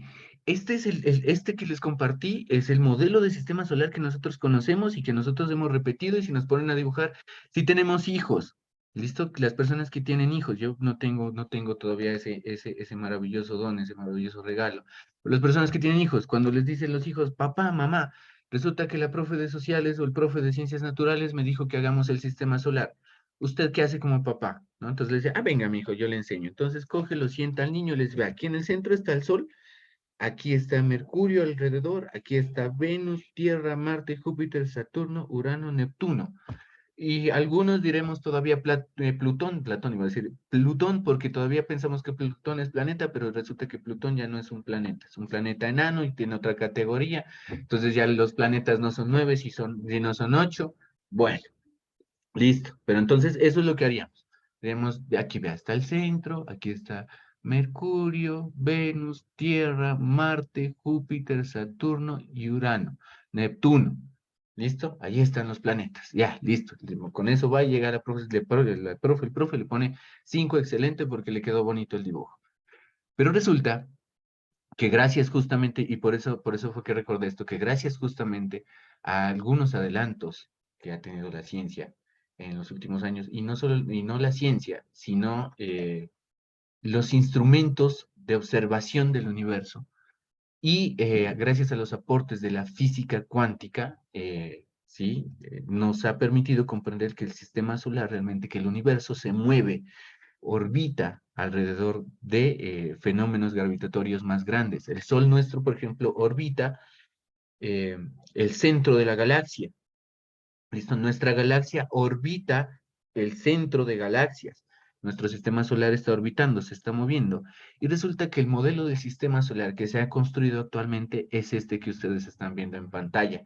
Y es el que tú refieres, me imagino, Robert. ¿Listo? Entonces, miren, el Sol ya no está en el centro, o sea, sí está en el centro, pero los demás planetas van orbitando y van moviéndose. El sistema solar no está quieto, no está estático, no está plano. Las órbitas de los planetas no son esos circulitos que nosotros pensamos que son, sino que son elipses, perdón, que son espirales desordenadas que van girando alrededor del Sol de acuerdo a la masa de cada planeta. ¿Listo? Porque la masa, pues obviamente ustedes saben que la gravedad actúa de acuerdo a la masa de cada objeto sobre la que esa fuerza actúe. ¿Listo? Entonces, dependiendo de la masa de cada planeta, su órbita es diferente. Sí, el Sol se transforma, va perdiendo masa en el camino. Ustedes miren que aquí deja una estela. ¿Listo? Y este es el modelo de sistema solar que deberíamos estar enseñando en las escuelas y colegios. Pero lamentablemente tenemos ahí un rezago con respecto a la alfabetización científica, ¿no? No, y es un llamado también que hago, pues, obviamente, a nosotros como profesores, que cuando seamos profesores, comprendamos que el ejercicio de ser profesores nos va a tener a nosotros en la tarea hermosa y bonita de estar aprendiendo todos los días algo nuevo y diferente para llevarle a nuestros estudiantes. Yo creo que ser profesor, en ese ejercicio ético, en ese ejercicio de vocación, también nos pone a nosotros en la hermosa tarea de aprender algo nuevo todos los días. Digo yo que el que quiere ser profesor debe saber que tiene que ser estudiante eternamente. ¿Por qué? Porque tiene que saber que si es profesor, usted va a aprender durante toda su vida, y la idea es que cada día aprenda algo nuevo para llevarlo a los estudiantes. Eso, chicos, quería compartir con ustedes en este momento. Vengan, voy a ver alguna cosita aquí que me parece que sea importante que ustedes conozcan. Bueno, yo creo que con esta charlita, porque me interesa también trabajar lo que tiene que ver, y hablando de pensamiento crítico, me interesa también trabajar con lo que tiene que ver con, perdón, la extracción de ideas principales. ¿Listo? Yo les digo una cosa, a nosotros nos han enseñado a leer. Nosotros sabemos leer y escribir. Suponemos que sabemos leer y escribir. Yo les digo, no, no sabemos leer y escribir, chicos y chicas. Permítanme darles esa mala noticia. No sabemos todavía leer y escribir. ¿Listo? Hacemos un ejercicio mecánico de lectura y hacemos un ejercicio mecánico de la escritura. O sea, nosotros nos dicen, lean algo, entonces cogemos la hojita, pum, pum, pum, leemos y listo, lo leímos, pasamos los ojos por las letras y decodificamos esa información. Pero leer y escribir es un asunto tan profundo que debemos entrenarlo. ¿Listo? Vamos a aprender a leer y a escribir de manera crítica y reflexiva. Esa es la meta que yo tengo con ustedes y que me he propuesto con ustedes. Vamos a hacer de la lectura un gusto. Recordemos esa frase de Borges, con la que iniciábamos y con la que llegábamos a algunos acuerdos en el primer encuentro tutorial, ¿no? Entonces, Borges nos dice que el verbo leer, ¿listo? Así como el verbo soñar y el verbo amar, no se puede, no se puede pronunciar en modo imperativo, o sea, no nos pueden obligar ni a leer, ni a amar, ni a soñar. A nadie le pueden obligar a amar, a sentir amor por otra persona. A nadie le pueden obligar a soñar algo, ¿sí? Cada quien es dueño de sus sueños, ¿listo? Y lo mismo pasa con la lectura. A nadie nos puede obligar a nosotros a leer. Si nosotros no leemos por gusto, no vamos a leer. ¿Listo? Si leemos por imposición porque nos toca, no estamos leyendo, chicos y chicas, lamentablemente estamos haciendo un ejercicio nada más de decodificación de un código textual, lo estamos pasando a otro tipo de códigos. ¿Listo?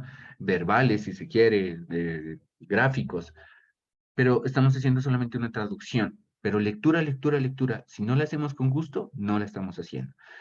Entonces, ¿cuál es mi invitación? Obviamente, a que vamos a entrar, miren, el gusto por la lectura no es, ay, porque dijo, no, el profe Mario, que, ay, yo entonces voy a aprender el computador, o tengo aquí mi lectura impresa, y voy a decir, ay, qué chévere, estoy leyendo con gusto. No, el gusto por la lectura nace, de hecho, se construye con el entrenamiento. Pasito a paso, poco a poco, nosotros vamos haciendo y generando gusto por la lectura. No podemos hacer lectura no podríamos hacer lectura si no es entrenándonos. Entonces yo les propongo que nos entrenemos en eso. No sé si ustedes quieran, ¿listo? Porque si no quieren, es difícil, ¿listo? Yo les recomiendo que empecemos a generar ese gusto. ¿Por qué? Porque si ustedes se están dando cuenta, ya están en un sexto periodo académico, si ustedes se están dando cuenta, gran parte, el 90% del aprendizaje que ustedes construyen y elaboran, se produce a partir de textos. ¿Listo? Ahora, el texto es un elemento muy propio de la cultura occidental. El texto como tal, ¿no? Es muy propio de la cultura occidental. No es propio de las culturas de los pueblos afro o de las comunidades amerindias, por ejemplo. No es propio. Nosotros sabemos que nuestras culturas, las culturas amerindias, las culturas de los pueblos afro, eh, son culturas que perviven por la tradición oral. El texto no está inmerso en nuestra naturaleza. De hecho, yo hablaba justamente con algunos profes en la semana pasada y yo les decía que creo que uno de los principales errores que nosotros cometemos en el proceso de formación cuando trabajamos con grupos étnicos es que pensamos que enseñarles a escribir o que ponerlos a escribir y a leer es como lo máximo, ¿no? Como que, ah, qué chévere, los vamos a poner a leer y a escribir, entonces, ay, es que tienen que aprender leyendo y escribiendo. Y no es así. El proceso de formación, o por lo menos eso es lo que yo pienso, y esta es mi opinión, obviamente no hablo en representación de la universidad, es mi opinión. El problema, el tema de la formación con grupos y comunidades étnicas justamente coincide en que nosotros podamos hacer una especie de acuerdos. Y ustedes lo van a ver en el texto. El último capítulo del texto es bien chévere porque nos invita justamente a cómo deberían darse sus procesos de diálogo de saberes. Entonces, cuando hablamos de diálogo de saberes, fundamentalmente nos referimos a esto, a generar, ¿sí? A que nosotros generemos un proceso en el que los elementos de la cultura dominante, ¿listo? Entren en diálogo y en consideración con los nuestros propios. Ahora que hablar de lo que nos pertenece también es una complicación. Lo que pasa es que esto tiene un marco teórico bien complejo y que me encantaría que alguno de ustedes o alguna de ustedes o algunos de ustedes se interesen por este tema, ¿no? Porque nosotros pensamos que hablar de la diferencia, que hablar de la identidad, por ejemplo, son cosas que son conceptos que nos implican liberación, ¿no? Entonces decimos, ah, la identidad, es que quiero fortalecer la identidad de mi pueblo, listo, pero ¿qué es la identidad? ¿Ya? Cuando nosotros asumimos conceptos que nosotros pensamos que estamos dominando y estamos trabajando, pero realmente tenemos que siempre verlos con ojos críticos y reflexivos. La identidad, es decir, A igual a A, que eso sería la identidad, ¿no? Que este objeto que está acá es exactamente igual a este objeto que tengo acá a este lado. Esa identidad A igual a A no existe. No existe, ¿sí? O sea, yo no soy... hay una señora que se llama Orchi Curiel, que es una académica afro interesantísima, colombiana, si no estoy mal, o no sé de dónde es. mejor dicho, no voy a decir la nacionalidad porque no la tengo muy clara, pero Orchi Curiel dice una cosa, yo no soy afro, ¿sí? Por mi pelo, por mi color de piel, por lo que pienso, por lo que siento, no, yo soy afro porque me identifico con una cultura que se ha construido históricamente, milenariamente, a través del contacto con otras culturas. La cultura pura no existe, no existe una cultura pura afro. ¿Sí? La cultura que nosotros denominamos afro hoy es el reflejo de todos esos diálogos que se han dado con otras culturas. ¿Listo? No existe una cultura pura. Lo mismo pasa con las comunidades indígenas. Entonces, la cultura del pueblo Aguá, la cultura del pueblo Aguá es una cultura que no le es propia en tanto que no es pura. La cultura Aguá, por ejemplo, es una cultura que se construyó a partir del contacto, el intercambio y el diálogo con otras culturas. Muchas veces ese intercambio lamentablemente no se hizo por efectos armónicos, sino que se hizo por ejercicios violentos, como el que tenemos nosotros en nuestro caso. Lo que nosotros llamamos cultura, identidad en la actualidad, es el reflejo justamente de todos esos procesos violentos que se vinieron realizando desde el descubrimiento de América hasta acá. ¿Listo? Y que se siguen haciendo porque hay todavía procesos de dominación, como la ciencia, por ejemplo, discursos como la ciencia, discursos como el de la medicina, y entre otros discursos, que esto lo analiza Michel Foucault con más detalle, ¿no? Y alguna vez, si tenemos chance, lo charlaremos así con más propiedad. Que se siguen imponiendo y nos siguen generando procesos de violencia. ¿Listo? Hay una violencia que es epistémica, que es la violencia del pensamiento, entonces esa violencia se representa en la ciencia. Hay otro tipo de violencia, que es la violencia espiritual, que entonces está el tema de las ideologías religiosas y todo el tipo de ideologías que se desprenden de allí. Y está la violencia física, obviamente, que realmente en estos momentos se concibe en la marginación y en la negación de nuestra voz.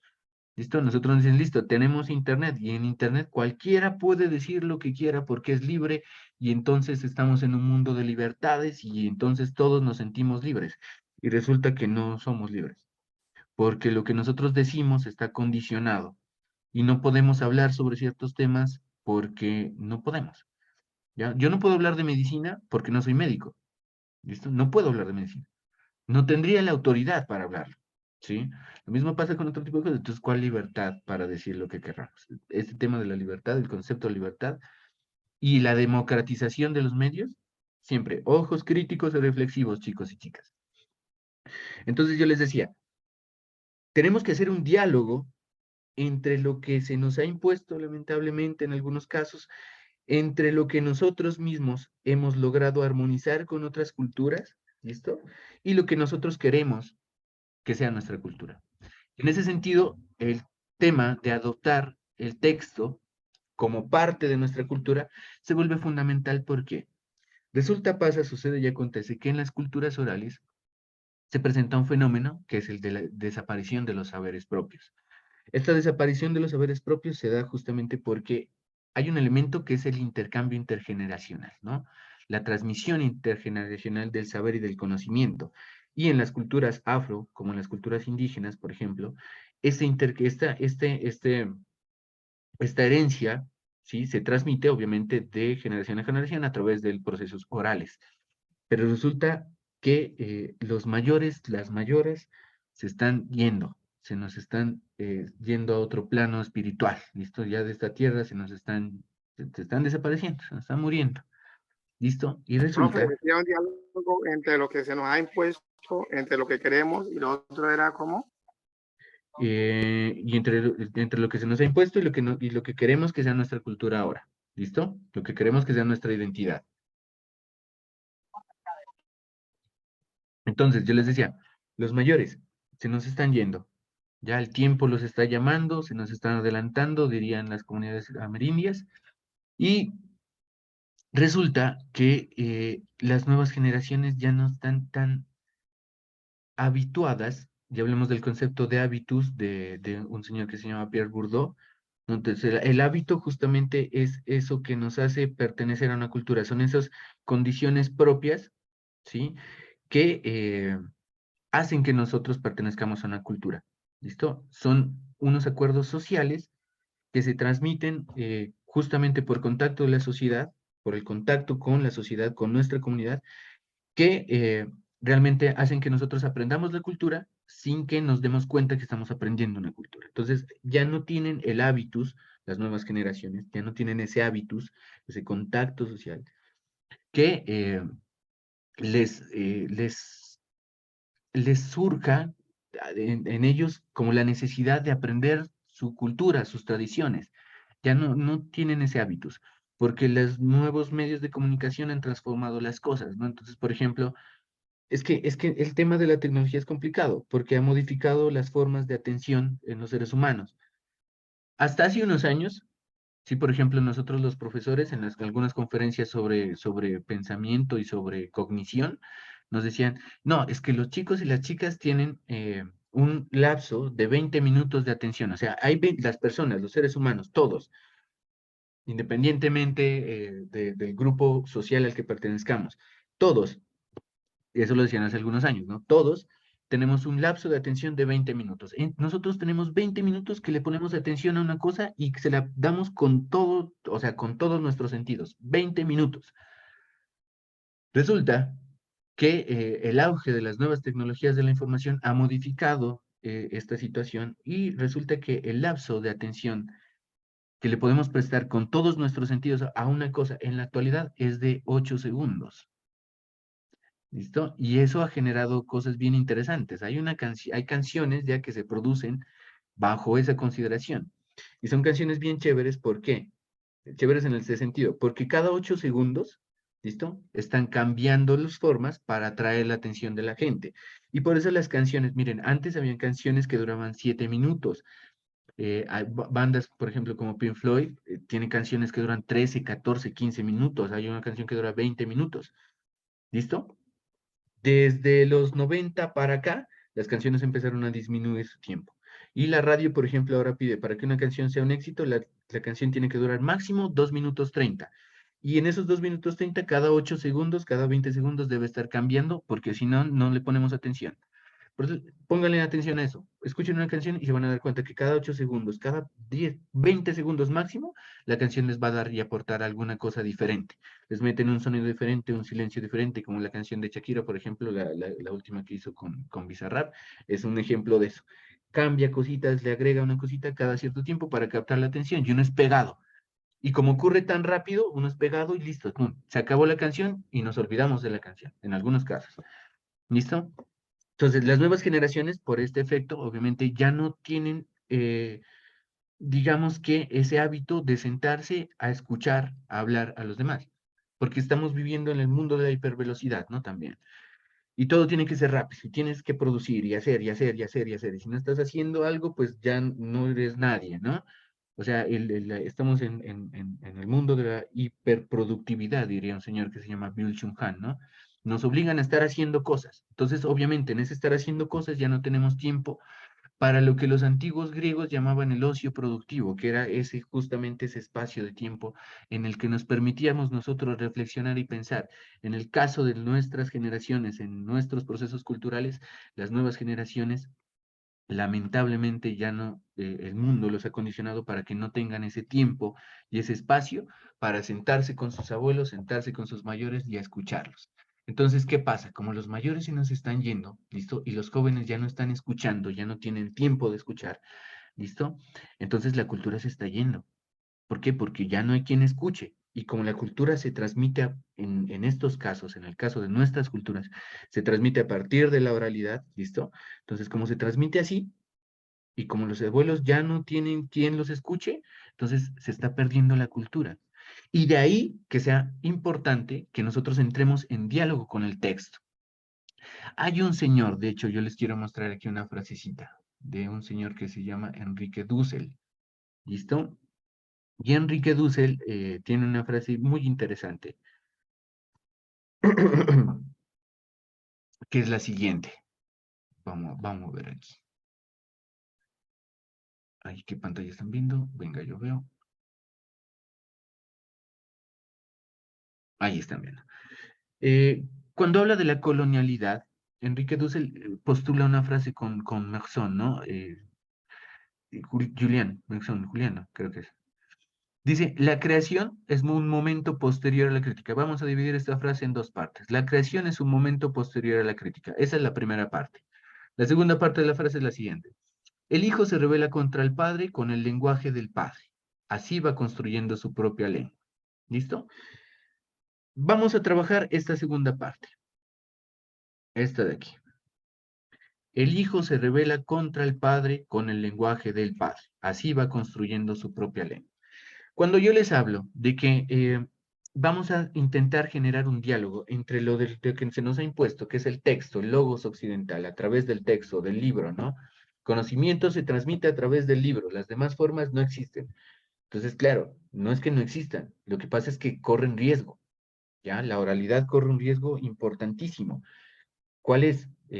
Que al no tener audiencia, ¿sí? A los abuelos, los mayores, las mayores, al no tener audiencia, obviamente no tienen a quién contarle las cosas. Y eso que no se cuenta se pierde, ¿ya? Entonces entramos en diálogo y decimos, vamos a hablar y vamos a entrar en diálogo con esto que se nos ha impuesto. Entonces, ¿qué hacemos? Dice, el hijo se rebela contra el padre con el lenguaje del padre. Nos trajeron el texto, utilicemos el mismo texto para producir procesos de liberación de nuestra cultura y de nuestra mente. ¿Listo? Así va construyendo su propia lengua. Hay un señor que le recomendaría muchísimo leer, que se llama Frantz Fanon. Frantz Fanon es un pensador africano, negro, no sé si ustedes lo conozcan, si han hablado de él, si han oído hablar de él, sería interesantísimo que lo conozcan. Entonces, Frantz Fanon dice, justamente que la cultura de las comunidades negras es la cultura que se ha construido a partir de la violencia, de la negación, del maltrato, de la esclavitud, pero también es la cultura de la resistencia, porque a pesar de toda esa violencia que se sigue generando, porque es que aquí no podemos decir que, ay, no, pasa una cosa, ay, yo estoy criticando muchas cosas, ustedes me perdonarán, pero es que estoy criticando demasiado, ¿no? Pero lo que me interesa a mí es que ustedes vean ese ejercicio reflexivo hasta dónde lo podemos llegar. ¿Ustedes han escuchado hablar de una cosa que se llama la cultura de la cancelación? ¿Conocen ese término? ¿Están todavía por ahí? ¿Ya se me fueron? ¿Porque hablo mucho? Estamos, profe. Ah, bueno, no me asusten. Presente, aquí está la gente. No me asusten, no me asusten, porque si no ya me sentí hablando solito. ¿Conocen ese término, la cultura de la cancelación? ¿Han escuchado hablar de eso? En redes sociales se da mucho esa vaina, Facebook y... En lo personal, no, profe, no he escuchado. Yo tampoco, profe, la verdad no he La cultura... escuchado. Perfecto. La cultura de la cancelación consiste en un movimiento que se ha generado a partir de las nuevas formas de pensar la juventud, que consiste en que aquello que no nos parece políticamente correcto, lo cancelamos. ¿Ustedes se acuerdan de unas caricaturas, de una caricatura de un zorrillo que se llamaba Pepe Le Pew? Que salían las caricaturas, que era un zorrillo francés que intentaba o se enamoraba de una gata y la perseguía y la correteaba. ¿Te acuerdan de esas categorías? ¿Vieron alguna vez esa caricatura?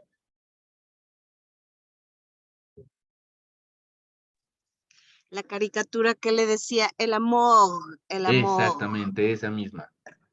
El amour. Mon amour, esa caricatura. Entonces, resulta que con esa caricatura pasó algo curioso. Y es que las nuevas generaciones dijeron, no, esa caricatura debe salir del aire, debemos desaparecerla. ¿Por qué? Porque lo que se está representando ahí es el acoso sexual, ¿no? Entonces es un zorrillo que está detrás de una chica que no le quiere hacer caso y el zorrillo está detrás, la insiste, la aprieta, la persigue y eso es acoso sexual. Entonces tenemos que cancelarlo. Entonces, ¿qué pasó? Llegó Warner Bros., que es la empresa que producía esta caricatura, y la sacó del aire y de todo, o sea, ya quedó en los archivos. Esa caricatura nunca más se va a emitir en televisión. Listo, Pepe Le Pew no lo vamos a ver en televisión nunca más. La cultura de la cancelación consiste en eso, ¿no? En que a partir de unas nuevas identidades y de unos nuevos procesos sociales que se vienen construyendo, resulta que aquello que no nos parece políticamente correcto, entonces lo vamos a cancelar, lo vamos a negar. ¿Qué pasa con eso? La cultura de la cancelación lo que hace es esconder realmente el problema, ¿no? Entonces pasa lo mismo, ¿y a qué voy con esto?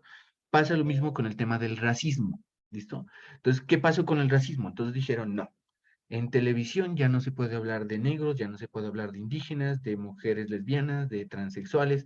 No, y lo vamos a trabajar y lo vamos a manejar con respeto y que la diferencia y tal, y el que haga chistes, cancelado, nunca más vuelve a salir en televisión. ¿Y qué pasó? Que el tema del racismo, ¿sí? Por eso ustedes ya no escuchan tanto hablar de racismo. El tema del racismo se canceló, pero cancelarlo implicó ocultarlo, no resolverlo, implicó ocultarlo.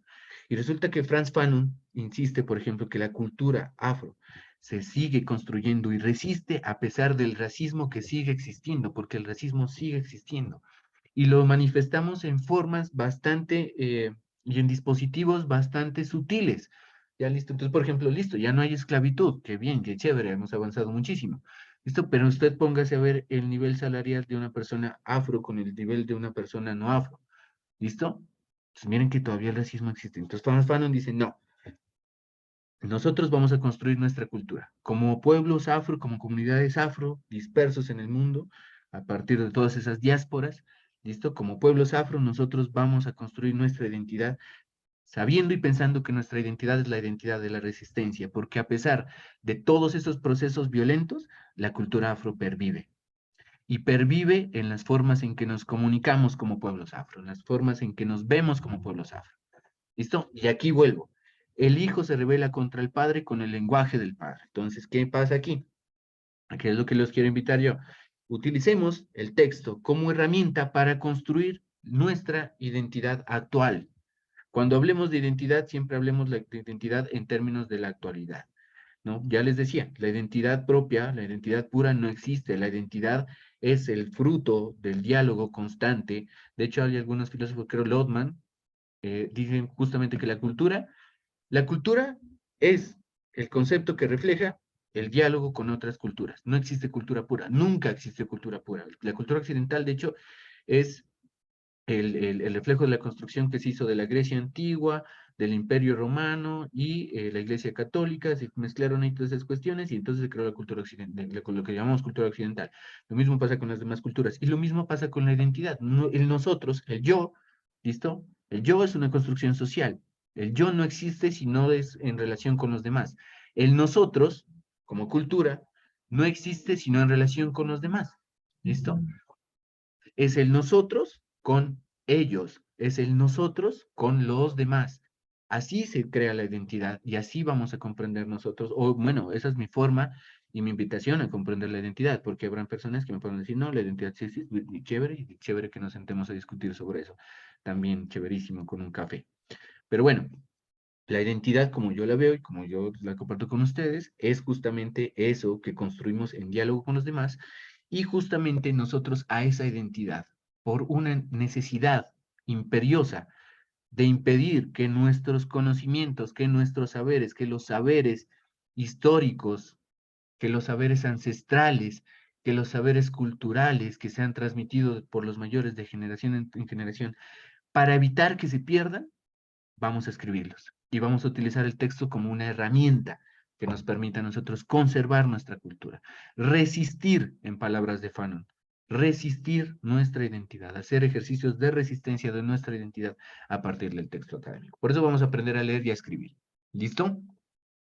Entonces, en la universidad nosotros vamos a trabajar unos textos que se llaman textos de tipo académico. Hay varios tipos de textos, tipos narrativos, descriptivos, informativos, los textos académicos. Bueno, la tipología de texto, de hecho, depende qué autor trabajemos. Cada autor, o bueno, algunos autores tienen diferentes formas de caracterizar el texto y de hacer su propia tipología. Cuando digo tipología, es decir, qué tipos de textos estamos trabajando. Pero hay una tipología textual que es muy específica, que es la tipología de los textos académicos.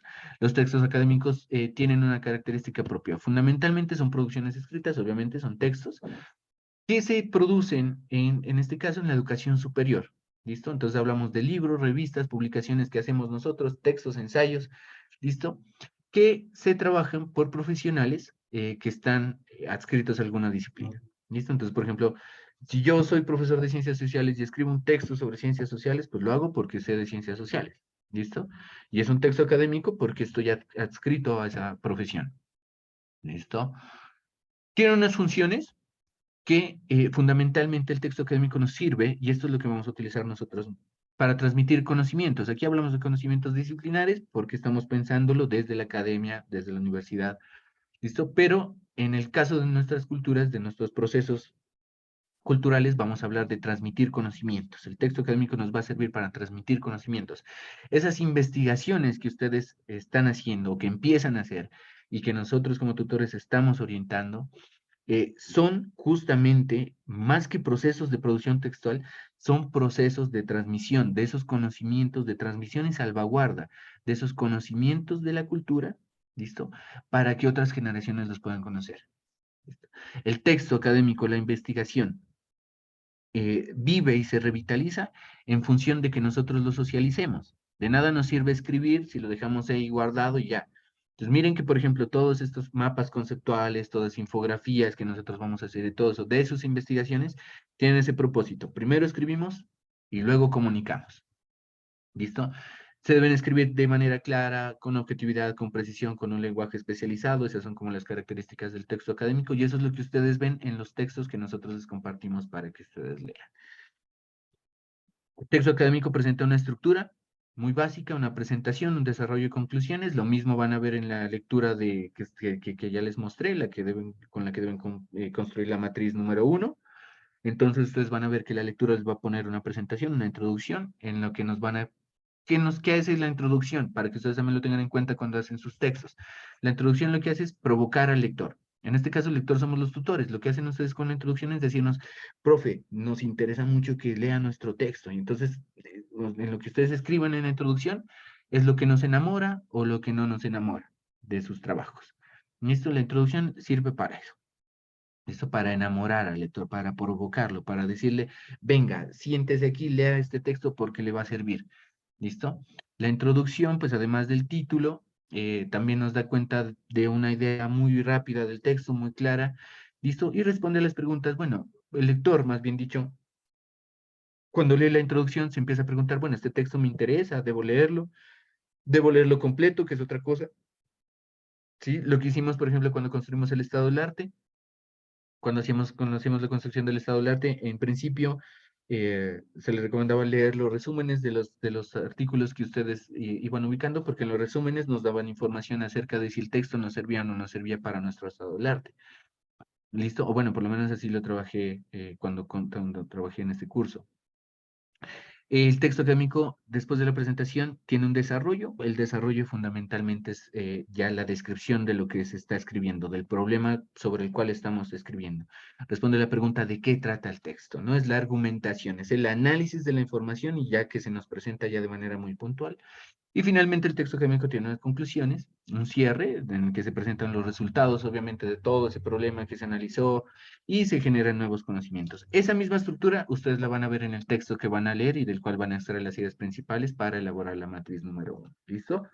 Y en todos los textos académicos van a ver esa misma estructura.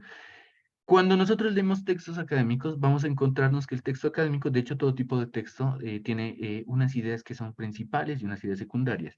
Yo no estoy tan de acuerdo en llamar las ideas principales y secundarias, que cuando nosotros escribimos, todas las ideas que nosotros ponemos tienen un nivel de jerarquía igual. O sea, no existen ideas principales y secundarias.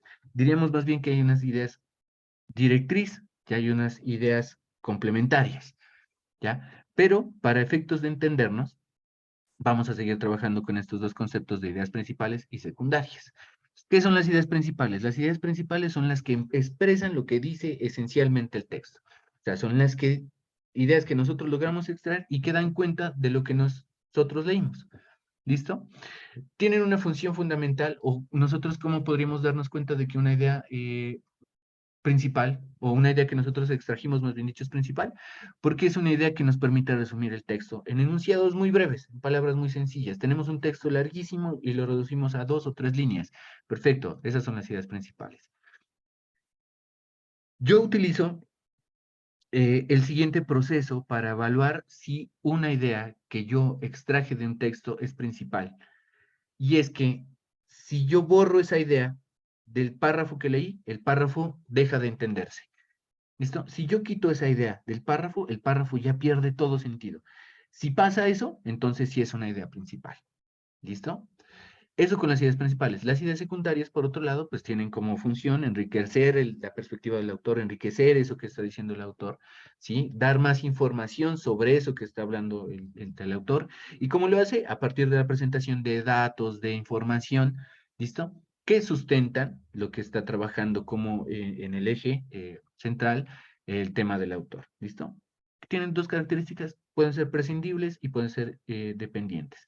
Prescindibles en el sentido de que yo perfectamente las puedo borrar y no le pasa nada al párrafo, y son dependientes, ¿por qué? Porque están en estrecha relación con la idea principal del texto.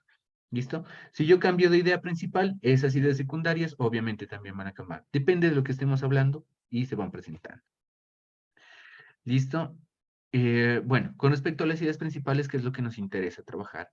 Las ideas principales pueden aparecer de manera explícita o de manera implícita. De manera explícita es cuando dicen exactamente lo que dice el texto, ¿ya? Dicen exactamente lo que trata el texto, ¿ya? Con otras palabras, pero es exactamente lo que trabaja el texto. Se reconoce muy fácil, ¿listo? Y hay otras ideas que son implícitas, que surgen, obviamente, de la lectura del texto, y nosotros ya hacemos un ejercicio de análisis de esa información, la resumimos, y de ahí surgen las ideas principales implícitas. Bueno, esto no me voy a... Bueno, tiene unas características las ideas principales. Permiten tener una idea general del texto, nos permiten a nosotros descubrir cuál es la información. ¿Alguien tiene abierto el micrófono? ¿Van a intervenir? ¿Tienen alguna intervención?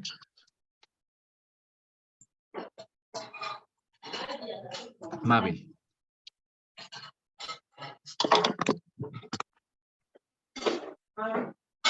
Voy a silenciar, listo. Entonces, permiten tener una idea general de texto, nos permiten a nosotros descubrir cuál es la información central, se describen en el título en ocasiones, ¿no? Cuando nosotros vemos el título de un texto, ahí el título nos va a dar cuenta de qué es aquello que trata el texto. ¿Listo? En muchas ocasiones, en un 90%. En otros casos, algunos títulos son bastante creativos y nos dejan así como con la inquietud de qué va a tratar, ¿no? Que también es una estrategia bien interesante de escritura y de forma de captar la atención de los lectores. Pero bueno, eso es otro tema. Las ideas principales no son lo mismo que la idea o el tema del texto. ¿Listo? Por ejemplo, el texto que vamos a leer, el tema es el diálogo de saberes, la interculturalidad, ¿listo? Y la colonialidad. Ese es el tema, pero esas no son las ideas principales, son diferentes. La idea central es responder la pregunta de qué trata el texto. Las ideas principales ya son las ideas que surgen a partir de la lectura del texto. Se formulan como proposiciones. Ustedes ya trabajaron un curso que se llamaba Pensamiento Lógico y Matemático y ustedes ya saben qué son las proposiciones. Entonces, una proposición es una secuencia lógica de ideas que permite que nosotros extraigamos una información. Y para plantearnos una pregunta con respecto a las ideas principales, es preguntarnos siempre cuál es la idea más importante que el autor pretende explicar en relación al tema, en relación al párrafo que estamos leyendo. ¿Qué es lo que quiere decir? O sea, ¿qué es lo más importante que el autor quiere decir? Listo, vamos aquí. Aquí vamos a hacer un ejercicio muy cortito y creo que con este ejercicio terminamos para cumplir pues con las condiciones del tiempo que tenemos planteados. Pero aquí tengo que hacer una magia. Dejar de compartir, voy a poner esto en pantalla. Configuración de la visualización, doble presentación. Voy aquí al Zoom otra vez, compartir pantalla. Es este de acá. Chicos, chicas, ¿están viendo la diapositiva?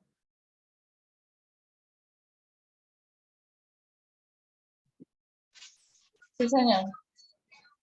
Listo. ¿Qué vamos a hacer? Vamos a ver, vamos a hacer un ejercicio muy práctico de cómo extraer las ideas principales de un texto. ¿Listo? Lo vamos a hacer con el texto que está ahí.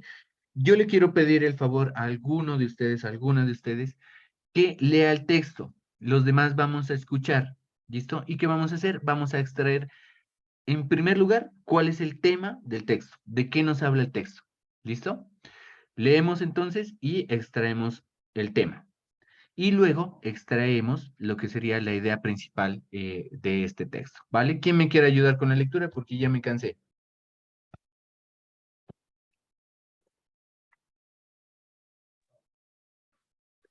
No, pues todos no. La De a uno. profe, ¿Sí? ¿Quién? Luli. Listo, gracias. La prueba acumulativa de los efectos médicos adversos de la ira, la ansiedad y la depresión es innegable. Tanto la ira como la ansiedad, cuando son crónicas, pueden hacer que la gente sea más propensa a una serie de enfermedades. Y aunque la depresión puede no hacer a la gente más vulnerable, sí parece impedir la recuperación médica y elevar el riesgo de muerte, sobre todo en pacientes más frágiles que padecen enfermedades más graves. Listo, perfecto. Los demás están leyendo el texto, ya lo leyó, gracias por darme esa manito ahí, porque ya me estoy cansando de hablar tanto, quiero que hablen ustedes.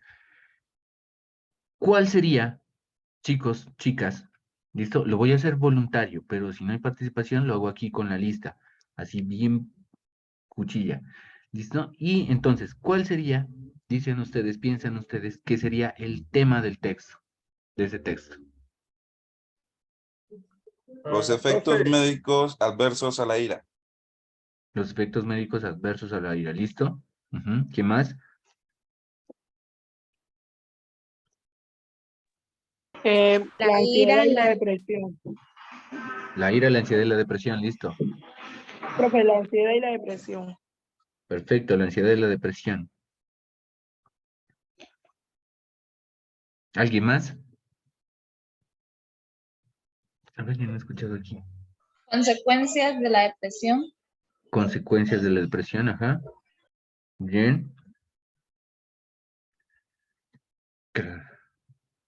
Bueno, voy a avanzar un poquito aquí para que nos rinda y poder hacer este ejercicio al menos. Chicos, chicas. Ira sí. y depresión. Ira y depresión, perfecto. El tema del texto es el efecto de las emociones sobre la curación de los pacientes. ¿Qué nos está diciendo el texto realmente?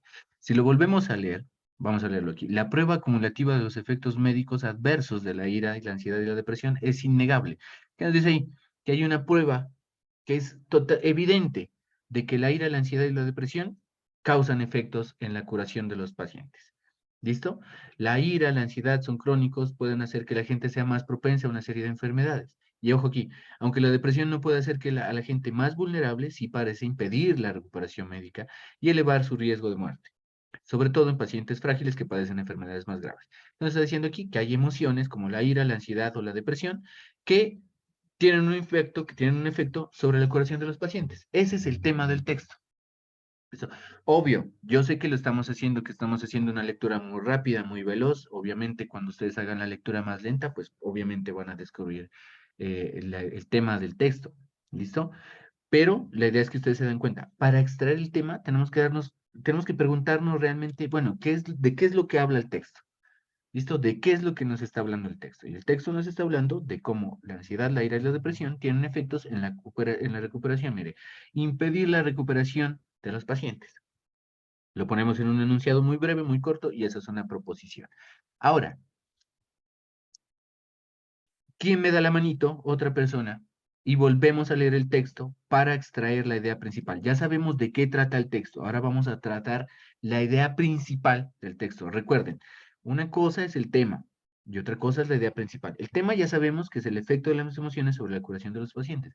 Ahora extraigamos la idea principal. ¿Qué es lo que nos quiere decir el autor en ese párrafo? ¿Quién me da una manito leyendo el párrafo de nuevo? Mientras nosotros los demás hacemos también la lectura para extraer la idea principal. Lo vamos a leer despacito. ¿Quién me da una mano?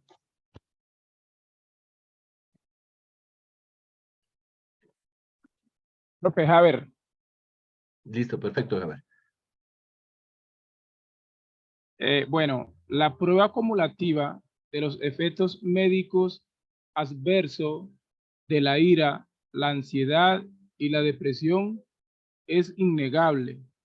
Tanto la ira como la ansiedad, cuando son crónicas, pueden hacer que la gente sea más propensa a una serie de enfermedades.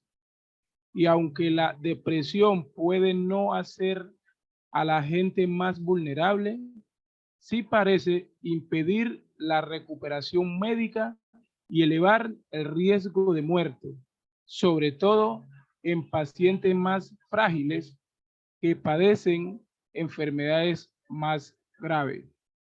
Listo, muchas gracias, Javier. Perfecto, muy bien. Ya hicimos la lectura de nuevo, ustedes la hicieron también en calma, tuvieron ahí el texto todo el rato, Javier nos dio la manito leyendo el texto. Chicos, chicas, ¿cuál es la idea principal de ese texto? ¿Cuál consideran ustedes que es la idea principal del texto? Yo les presento ahora mi propuesta. Profe, considero que podría ser la depresión puede impedir la recuperación médica y elevar el riesgo de muerte. Perfecto, muy bien. ¿Alguien más?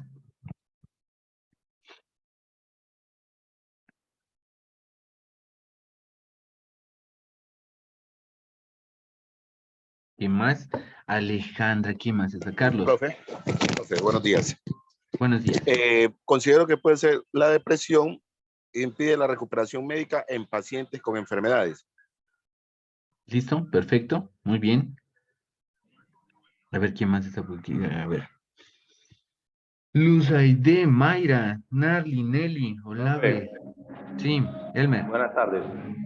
Buenos días. Otro punto de vista como idea principal podría ser que los efectos de la ira o la ansiedad complican un poco más la recuperación en pacientes que las padecen.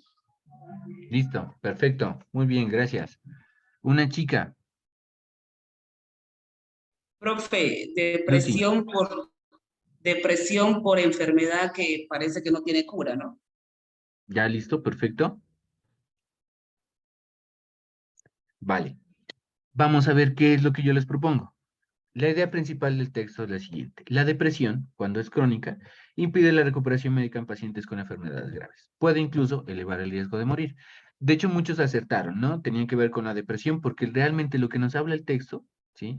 Es de la depresión. Y cómo la depresión, cuando es crónica, primero que todo genera un efecto en la recuperación de los pacientes, ¿sí? Y segundo, puede incluso llevarlos a riesgo de la muerte.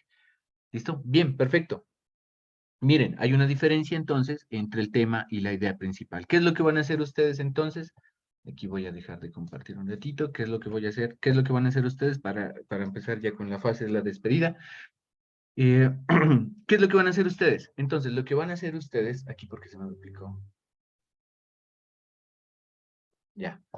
Lo que van a hacer ustedes, chicos y chicas, apreciados y apreciadas estudiantes, futuros colegas, es que ustedes van a leer el texto.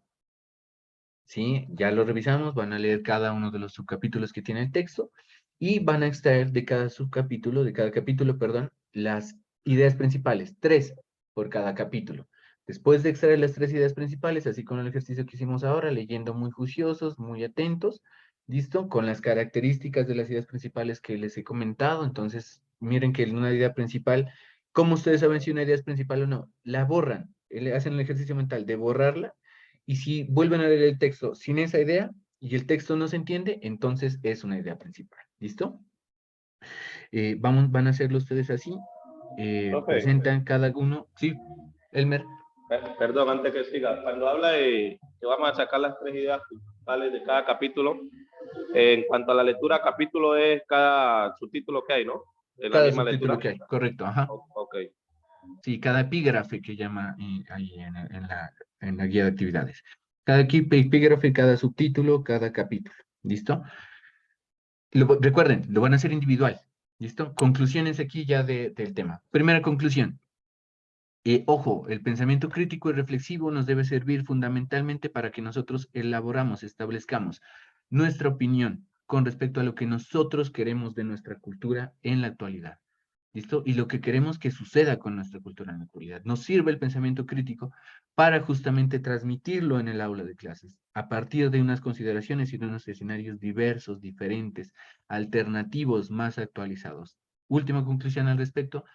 Si ustedes, chicas, chicos, mis apreciados y apreciadas estudiantes, si ustedes son conscientes de que están estudiando una licenciatura en etnoeducación, de que se están preparando para ser maestros y maestras, fundamental el tema de la vocación, y esa vocación nos va a obligar a nosotros y nos va a implicar desarrollar un gusto por aprender de aquí hasta el último día de nuestras vidas.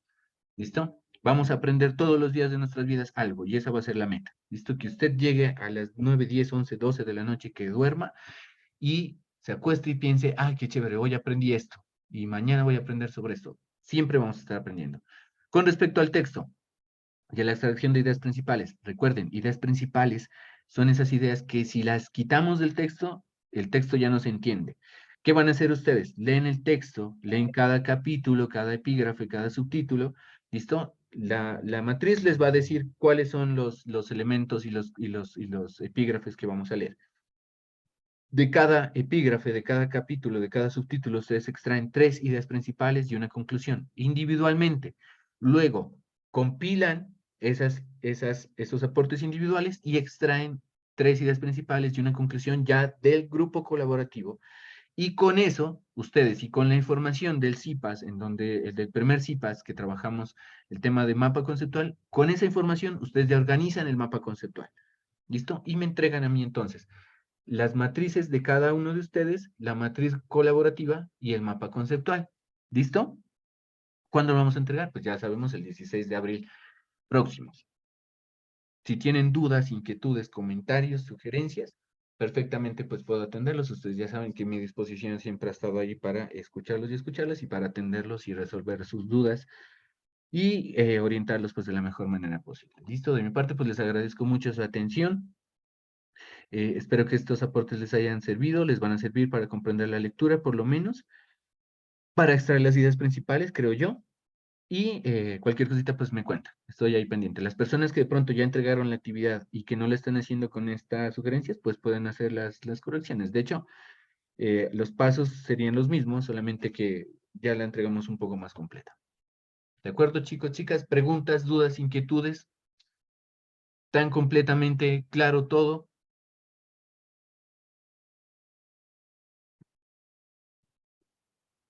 Silencio administrativo quiere decir que sí está claro todo. Yo veré entonces en esas actividades. ¿Listo? La idea, como les he dicho, en los encuentros tutoriales es donde despejamos las dudas y las inquietudes. ¿Vale? Aprovechen esto. Y si no hay dudas e inquietudes, pues doy por terminada la sesión. Les agradezco muchísimo, muchísimo, muchísimo. Les deseo un excelente resto de tutoría. Y feliz fin de semana. Semana Santa, pues aprovechen para ponerse al día con lo que tengan que ponerse al día, reflexionar con sus familias. Un abrazo, chicos, chicas, cuídense mucho. Voy a detener aquí la grabación.